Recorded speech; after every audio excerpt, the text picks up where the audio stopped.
Colleges all over are experiencing financial hardships. But South Florida's only predominantly black college, Florida Memorial, was actually on the verge of closing its doors last summer. Ed Odell reports on the institution's efforts to stay alive. When it becomes apparent that a dream is in its terminal stage, it affects not only those directly involved, but all who have ever dreamed. The dream to which we allude was realized in 1941 when two separate Baptist organizations from Live Oak and Jacksonville, Florida, merged their institutions and formed the four-year liberal arts body now known as Florida Memorial College. Florida Memorial moved to Miami from St. Augustine in 1968 under the direction of Dr. Royal B. Purrier, who served as president from 1950 to 1975. Since then, FMC has had one president, one interim president, and presently a provost. The beginning of Florida Memorial's problems cannot be accurately pinpointed, nor is there any one straw that broke the camel's back. Nevertheless, in the summer of 1976, the 98-year-old college was on the verge of closing its doors.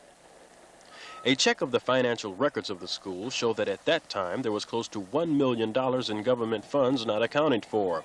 Some teachers had not been paid for 3 months and were owed about $180,000. Two major food services were owed over $200,000.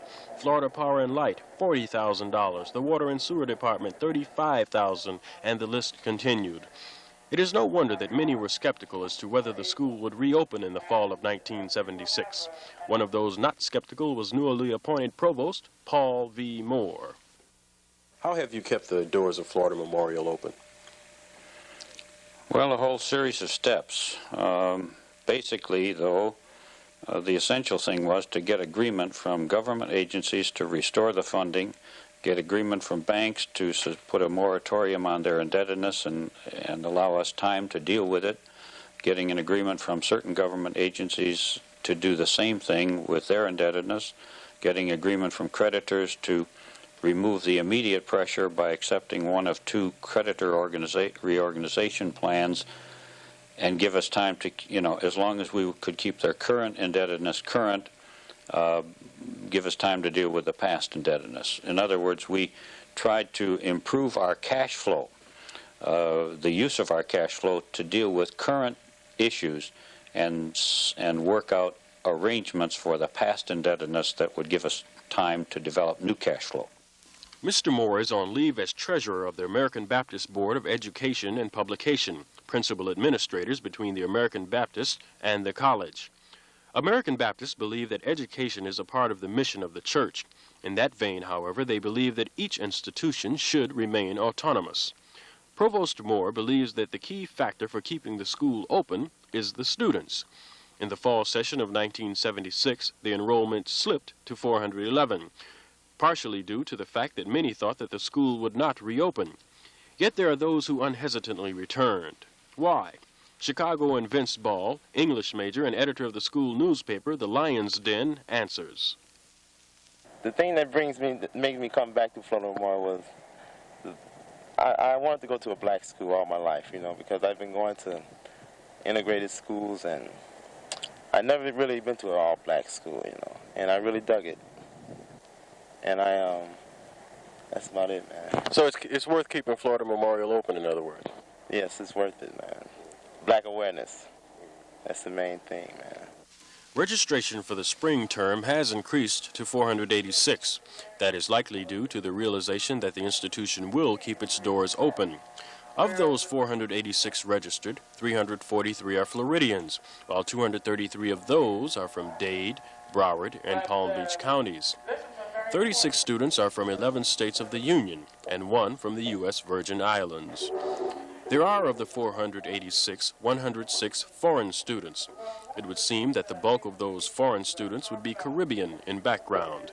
Bahamian Jeff Ingram, religion major and vice president of the Student Government Association, comments. Up until 3 to 4 years ago, Florida Memorial College used to be the mecca for Bahamian students pursuing higher education in the United States. Students in the Bahamas graduating from high school, all they had to do was apply to the president of the Baptist Convention in the Bahamas, and they would automatically receive a scholarship to this institution. And myself being a student of religion and this being a Baptist institution, this too made me more want to come to Florida Memorial College and to take advantage of this unique opportunity that the school provides for Bahamian people. You said up until 2 or 3 years ago, do you still find many Bahamian students coming over here?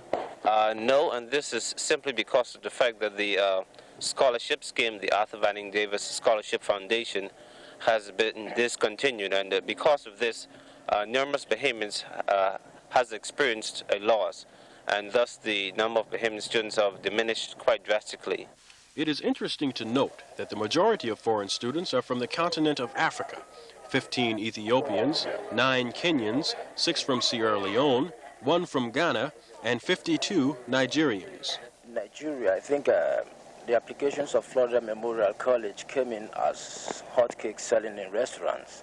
And I, one of the fortunate people, got across this form, filled out the application, and was admitted into college. I love this school because my number one priority is that the school is a predominantly black school. And I, being a black man, love to be in the black community. What have you found about Florida Memorial since you got here? Do you like it? Sure, I like it. But on my arrival here in spring '76, the school was about to collapse until in July '76, when the new era of the administration brought life and social and academic stability into the school. Sure, I like it.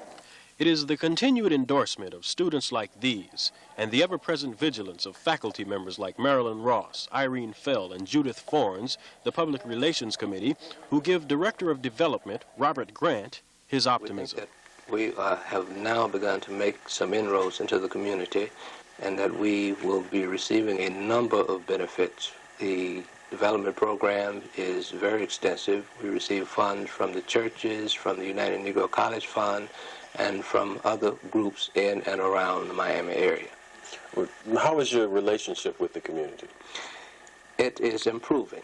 It is not as good as we would like for it to be, but we're working on it. There seems to have been a canyon that existed between the college and the community, and we now hope that we are beginning to build some bridges so that we can cross that canyon. In what way are you doing that? Well, in some of the programs that we are offering, some of the night programs that we're offering, some of the involvement that that we are getting ourselves involved in with the community, in particular with the Miami-Dade Chamber of Commerce and with other groups in and around the Miami area. With the guidance of Provost Paul V. Moore's administration, the strength of the faculty, and the ever-present optimism that prompted one student to say, "We've come a long way since 1968, the dream that is Florida Memorial will not be deferred." The teachers have been paid, the creditors have been temporarily satisfied, and the students are beginning to return as life slowly flows back into Florida Memorial College.